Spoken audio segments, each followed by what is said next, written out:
안녕하십니까. IP 비즈니스 계약서 가이드북 강의를 맡은 이영욱 변호사라고 합니다.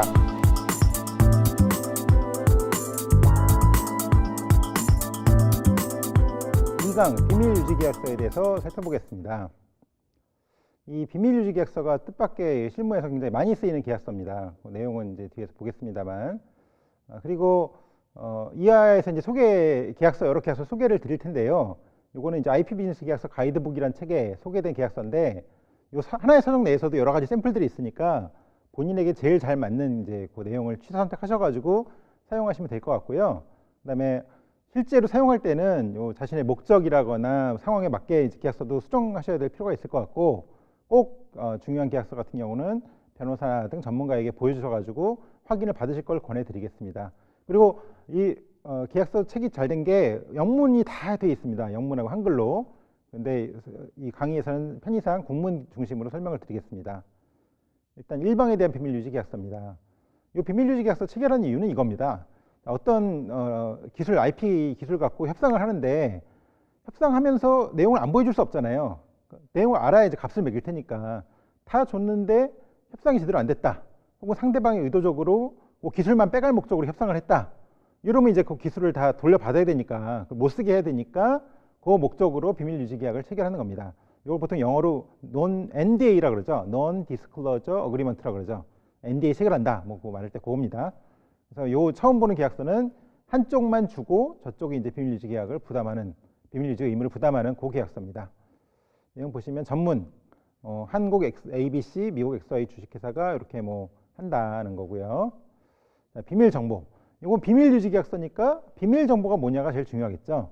내용 보시면 여기서 이제 예시로 한 겁니다만, 자, 기밀, 사유, 그 밖의 유사한 기재가 표시되어 공개된 정보, 공개 당사자가 서면 또는 유형의 형태로 기밀임을 표시한 정보, 구두 또는 유형의 형태 외의 형태로 공개된 정보로서 공개 당시 기밀이라고 이제 표시가 밝혀져야 되고, 그 20일 이내에 어떤 그게 내용 문서가 요약한 문서가 제공돼야 하는 정보, 그 외 여러 정황상 기밀 정보를 합리적으로 이해될 수 있는 정보.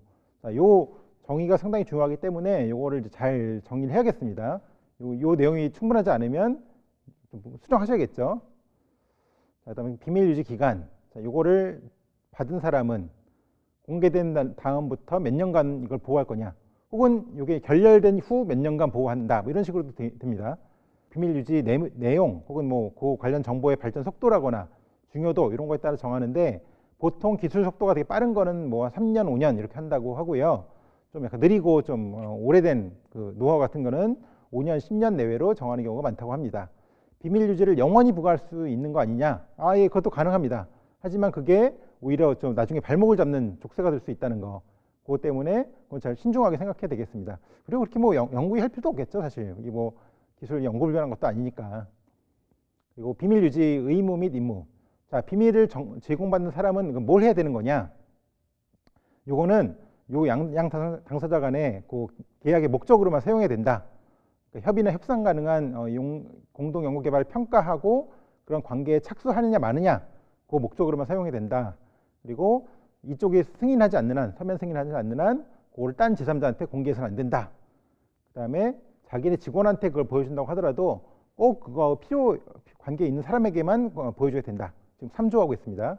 그다음에 어떤 그거 비밀 정보를 갖고 역분석 같은 걸 해가지고 그걸 알아내려고 해서는 안 된다.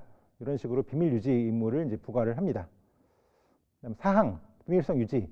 그러면 이제 아까 3항은 굉장히 소극적 의무, 뭐 해서는 안 된다인데, 5항은 거기서 약간 더 나가가지고 이걸 좀 보호해줘야 된다. 그래서 사항 내용 보시면 그런 어떤 정보, 그런 유사한 정보를 자기가 보호하는 것 정도로 보호를 해줘야 되고, 근데 그게 또 합리적인 보호 수준이 이하가 돼서는 안 되고, 또한 그거를 자기 직원이나 외부 수급자한테 제공할 때도 그 사람들한테도 다 자기가 하는 것만큼의 비밀 유지 의무를 부과해야 된다. 뭐 서약서를 받거나 이렇게 하면 되겠죠. 그렇게 해서 좀 적극적인 의무도 규정할 필요가 있다. 그 내용이고요.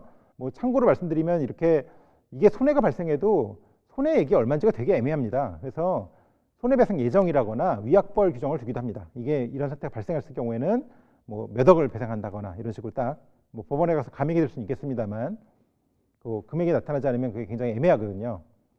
5항 수령 당사자의 비밀 유지 의무 및 임무는 다음 정보에 제공되지 않는다. 이거는 여기서 받은 게 아니고 딴 경로를 통해 받았다거나 혹은 내 잘못 아닌데 그게 공개가 돼버리는 경우는 이미 다 비밀이 아닌 거죠. 그래서 그런 경우 더 이상 비밀로 적용되지 않는다. 그래서 5항 보시면 1항은 이미 뭐 내가 갖고 있다거나 혹은 이미 공개된 공공의 정보라거나 혹은 내가 딴 경로를 받았다거나 혹은 법원에서 제출하라고 한다거나 그럴 때 이제 상대방한테 알리고 제출하라는 거죠.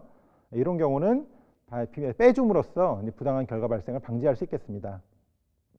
비밀 정보 반환. 이런 일련의 과정이 끝나면 잘 안 되면 그걸 다 반환하거나 파기해야 된다. 그런 내용으로 6조 규정하고 있고요. 그다음에 뭐 일반 조항입니다. 그 밑에는 뭐 어느 법에 따라 해석한다거나 그런 내용이고요.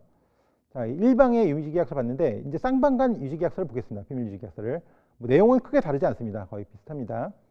전문, 뭐 어떤 이런 취지로 만든 거다.